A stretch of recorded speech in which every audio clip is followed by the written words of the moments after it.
She asked me to try on a dress as a joke. Somehow, that joke turned into me standing beside her at the altar. My name's Daniel. I'm 24, a freelance graphic designer who spends more time adjusting color palettes than talking to people. I live in a quiet one-bedroom apartment on the edge of the city, far enough from downtown that the noise fades into a distant hum. My life has always been neat, controlled, predictable. On the outside, I'm just another guy in worn sneakers and oversized tees, hair slightly unkempt, always hunched over a laptop. No one looks twice. No one guesses. But tucked behind winter coats and spare blankets in my closet is a different version of me. Soft fabrics folded carefully. A tube of lipstick wrapped in tissue. Things I once tried to throw away, then tried to ignore, and finally stopped fighting altogether. I don't think I'm a woman. I've never claimed to be. I just know there's something about softness, about grace and delicacy, that quiets the noise in my head. When I dress up, rarely and only alone, it feels less like pretending and more like exhaling. Bella, my girlfriend of almost 2 years, doesn't know that side of me. Or maybe she senses it in fragments.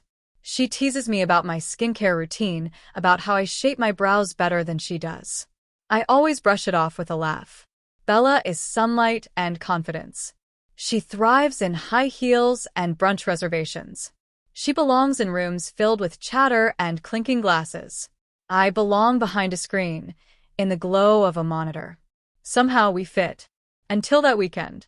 She was getting ready for her best friend's bachelorette party, dress fittings, spa appointments, endless group chats about centerpieces. Our apartment turned into a storm of satin and perfume. I swear, she groaned one evening, holding up a blush pink dress, I need a stylish gay best friend. All my bridesmaids are hopeless. I smirked from the couch. Sounds like a you problem. She pointed the dress at me. You're artsy. You've got an eye. Just try this on so I can see how it moves.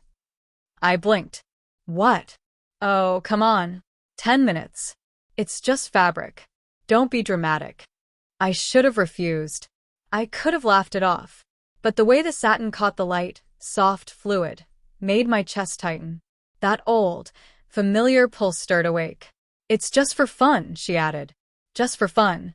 I took the dress and disappeared into the bathroom. My hands shook as I stepped into it. The zipper slid up. The fabric hugged my waist, skimmed my thighs. I looked at myself in the mirror. No wig, no makeup. Just me, reframed. And for a brief, dangerous second, I didn't feel ridiculous. I felt right. When I walked back out, bracing for laughter, Bella froze.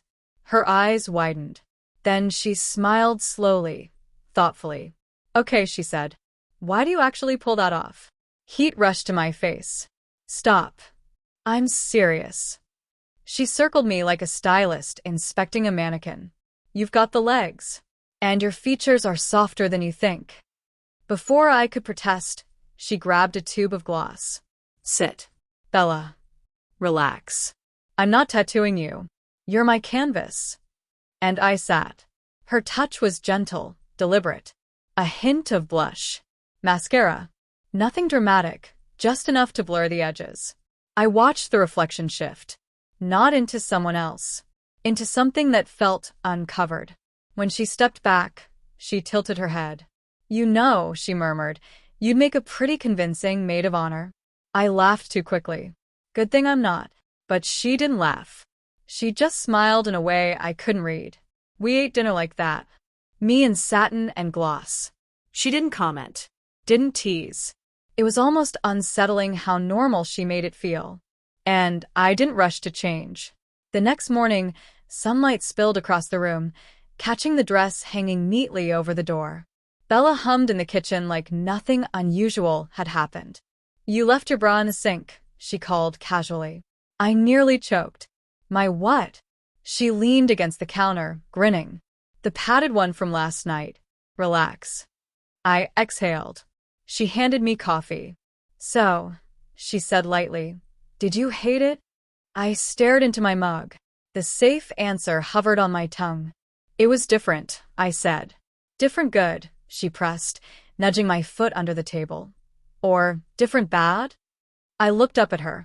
at the ease in her expression, the absence of judgment, just curiosity. And for the first time, I wondered if maybe this wasn't something I had to hide forever. What I didn't know yet was that Bella had already made a call to her best friend that morning, that a bridesmaid had dropped out, that my name, well, a slightly altered version of it, had been suggested as a solution. What started as a joke was slowly becoming something else. And I was no longer sure whether I was terrified or ready. "You were blushing the entire time," Bella teased one morning, leaning against the counter with her coffee. I was embarrassed. "Uh-huh," she smirked. "Embarrassed and glowing. You liked it. Admit it." I didn't answer. That silence was the first fracture. And Bella noticed. After that, she never forced anything. She didn't have to. The shifts were subtle, strategic. A gloss left uncapped beside my toothbrush. Her fuzzy pink slippers nudged neatly against mine. One evening I came home to a small shopping bag waiting on the couch. Inside, a pale blue satin robe and a handwritten note. "Thought this might feel better than your scratchy old towel." Winking face. I laughed when I read it. Then I wore it. And she noticed. It became a quiet game between us, an unspoken tug-of-war between Daniel and the softer version of me that was starting to breathe more often. We still hadn't named it, but it was there. A week later, Bella stormed in after a bridal party meeting, eyes blazing. "Stephanie dropped out," she announced, tossing her purse down. 2 months before the wedding. "Who does that?" "That's rough," I offered. "She ruined the symmetry," Bella groaned dramatically. 6 bridesmaids. Even numbers. Perfect photos. Now it's chaos. I nodded sympathetically, not sensing the trap. She stared at me for a long moment. "You'd look incredible in lavender," she said slowly. I blinked. "Excuse me?" "That's the bridesmaid color. Lavender chiffon."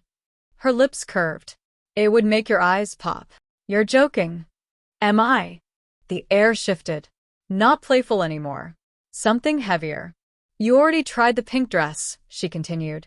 "And you kind of owned it." "Bella, you're adorable when you're flustered." It should have ended there. It didn't. That weekend, she brought out a duffel bag during our usual takeout and Netflix night. Instead of pajamas, it was filled with brushes, curling irons, garment bags. "I need to practice," she said brightly. "Weddings soon. I need a test subject." My stomach tightened. "Practice what?" "Hair. Makeup. Styling." She unzipped a garment bag and revealed it, the lavender dress. It was stunning. Light as air. "Just for fun," she said. "No one else has to see." I should have walked away. Instead, 10 minutes later, I stood in the bathroom with a razor in my trembling hand. The warm water rushed over my skin as I shaved slowly, carefully. When I slipped into the dress afterward, it skimmed over me like it had been waiting. Bella's focus turned razor-sharp. She shaped my brows, softened my jaw with contour, brushed color onto my lips. Each stroke erased a boundary I'd once sworn was permanent. When I looked in the mirror, I didn't see a joke. I saw possibility. "You're beautiful," she whispered behind me. My throat tightened. "Why are you doing this?" "Because," she said softly, "I think this is part of you. And I don't want you hiding." That night, even after the makeup was wiped away and the dress rehung, something stayed with me. I couldn't sleep. It felt like stepping across a line that didn't exist anymore. A few days later, Bella dropped the real bomb. "The bride wants symmetry," she said casually while painting her nails. 6 bridesmaids. Even lineup. I froze. "So," she continued lightly, "I told her I might know someone." My pulse thundered. "Bella." "She doesn't know it's you," she said quickly. "I just said I had a model friend. Open-minded. Great posture." "I can't." "Can't," she repeated. "Or won't." I didn't answer. She leaned forward, serious now. "It's one day. A dress. A speech. You'd be helping me." The temptation wrapped around me like silk. "I need time," I whispered. But we both knew. A wig arrived 2 days later. Soft brunette curls. Silver heels studded with rhinestones. Bella called it a dress rehearsal. I called it unraveling. She taught me how to walk, not exaggerated, not theatrical, just steady and poised. She adjusted my shoulders, reminded me to glide instead of stomp. When I stepped fully dressed into the living room, she inhaled sharply. Too much. I panicked. Too perfect. The mirror showed someone balanced between worlds. Not parody. Not costume. Just me, rearranged. Walk, she instructed. I did.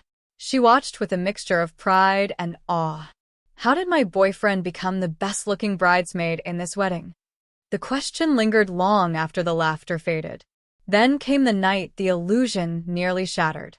I was fully dressed, wig, heels, lavender chiffon, when the doorbell rang.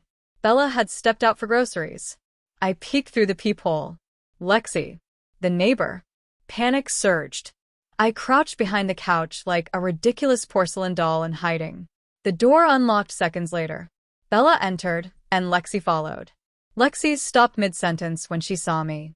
"Oh," she said. Bella didn't hesitate. "Lexi, this is Danny. She's helping me with wedding prep." Danny. The name landed gently. Too gently. Lexi smiled. "You're stunning." And just like that, she left. I stood there shaking. "You told her my name was Danny," I whispered. "She's nosy, not cruel," Bella replied. "And you passed." That night, I faced the mirror alone. "I'm Danny," I said quietly. The name didn't feel borrowed. It felt discovered. From then on, every evening became rehearsal. I mastered eyeliner. I stopped wobbling in heels. Bella spoke to me about bouquets and seating charts like we were best friends instead of partners. And that scared me. What if they loved Danny more than Daniel? I admitted one night as she zipped my dress. She met my gaze in the mirror. "Maybe Danny isn't replacing Daniel," she said. "Maybe she's part of him." "I'm not afraid of being Danny," I whispered. "I'm afraid of losing you." She turned me gently toward her. "You're not losing me. I see you. All of you." The wedding weekend arrived like a tidal wave. At the rooftop welcome drinks, the bridesmaids embraced me instantly. Laughter, lipstick, shared secrets. No suspicion. No rejection. For the first time, I wasn't performing. I was belonging. At rehearsal the next day, standing at the altar in lavender chiffon, bouquet in hand, I felt steady. Until the bride's cousin, Mark, approached. "Didn't know they hired models," he joked, eyeing me with interest. Bella stiffened. "This is Danny." He extended his hand, charming and persistent. "Nice to meet you." I shook it, pulse racing. He lingered too long that evening, hovering, asking questions. Bella tried to intercept, but after rehearsal dinner, as the group drifted toward their hotel rooms, Mark caught up beside me in the hallway. "Hey," he said quietly. "Can I talk to you for a second?" My heart pounded beneath layers of chiffon and secrets. Because at that moment, I wasn't sure which identity he was speaking to. Daniel or Danny. "You know," Mark slurred slightly, swaying closer. "You're unreal. Like, actually unreal." I forced a polite smile. "That's sweet." "No, seriously," he pressed, eyes roaming boldly. "You got a boyfriend? Or a girlfriend?" He winked. My throat went dry. Bella appeared like a lifeline, slipping her hand into mine. "She's with me," she said smoothly. "And we're busy." Mark blinked, then laughed. Damn. Lucky girl. Bella didn't release my hand until we were safely inside the hotel room. The door clicked shut, and silence wrapped around us. "That was close," she whispered. I sank onto the bed, peeling off my heels with shaking fingers. I almost got hit on by a guy who doesn't even know I'm a guy. Bella crouched in front of me. "You're not just a guy." "Bella, listen." Her voice softened. "You're you, and I've never seen you this alive." I covered my face. What happens after this? Do I just unzip the dress and go back to being Daniel like none of this mattered? She searched my expression. "What do you want?" The truth rose in my chest, terrifying and bright. "I don't know," I whispered. But I did. And that certainty scared me more than anything. The wedding morning arrived before I was ready. 6 a.m. alarms. curling irons, lashes, champagne flutes clinking too early. I sat among the bridesmaids while Bella styled my wig with steady hands, dusted shimmer across my collarbones, zipped me into lavender chiffon like she'd done it 100 times. "You ready?" she asked. "No," I breathed, "but let's do it anyway." The ceremony passed in a blur of vows and violin strings. I held the bouquet when the bride cried. I delivered a speech that made the room laugh and wipe their eyes. Strangers hugged me, calling me radiant. For a few hours, I wasn't acting. I was simply Danny. Then came the crack. A tap on my shoulder during the reception. Mark. I knew something was different, he said, holding up his phone. On the screen was an old professional photo. Short hair, sharp jawline, Daniel. I spread through my veins. "That's you, right?" I couldn't speak. He leaned closer. "Relax. I'm not mad, just impressed." "What do you want?" I whispered. He grinned. "A dance." The music shifted to something slow and heavy. Couples drifted onto the floor. "Unless," he added casually, "you'd rather I show this to someone." The world tilted. I placed my hand in his. His palm settled at my waist. Mine rested on his shoulder. I hated how naturally I fit there. "You walk better in heels than my ex," he chuckled. "I've practiced," I replied tightly. He studied me. "I just wanted to see something." What? "If you were ashamed." I met his gaze. And I wasn't. Not anymore. The song ended. He stepped back, nodding once. "You've got nerve. Respect." Then he disappeared into the crowd. I rushed to the bathroom and locked the door. My reflection stared back. Lashes, curls, gloss, and panic flickered beneath the polish. "What am I doing?" I whispered. A knock. "Danny." Bella's voice. I let her in. "He knows," I choked. "I saw," she said gently. "He made me dance for silence. I let him. I'm a fraud." "No," her tone sharpened. "You're brave. There's a difference." Tears blurred everything. "They think I'm someone else. They think you're kind and beautiful and strong. That's not fake." I felt like I was splitting in half. She reached up to adjust the wig where it had shifted. "I'm not taking anything away," she murmured. "I'm reminding you you're allowed to be both. Or neither. Or something new." I collapsed into her, crying without shame for the first time. When the night ended and the bride hugged me tight, whispering, "You were perfect," I believed her. Back home, I carefully hung the lavender dress at the front of the closet instead of hiding it behind coats. I wiped the makeup from my face slowly. Daniel reappeared in the mirror. But Danny didn't disappear. Bella wrapped her arms around me from behind. "So," she murmured, "what now?" I studied our reflection. "I think she's staying," I said quietly. A week passed. Life resumed. I still worked as Daniel. Still answered to he. But at home, the line softened. Bella called me sweetheart more often. Some nights she'd hand me a brush without saying a word, an invitation instead of a dare. One evening she came home with a sleek white bag. "Try it on," she said. Inside was a blush pink gown, off-shoulder, elegant, nothing bridal about it. It wasn't a costume. It was intentional. "What's this for?" I asked. "For you." Alone in the bedroom, I zipped it up, stepped into the heels she'd set out. In the mirror stood someone steadier than before. The door creaked open. Bella stepped inside and stopped, breath catching. She smiled softly. Then she raised her phone. "Let me take a picture." I nodded. The flash flickered. "I want to post one," she said gently. "No name. No tag. Just her." Fear twisted in my stomach. What if someone recognizes me? She met my eyes. What if someone sees her and feels less alone? The photo glowed on the screen. Poised.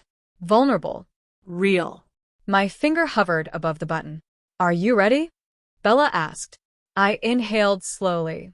For the first time in my life, I wasn't choosing between Daniel and Danny. I was choosing myself. And this time, I didn't look away.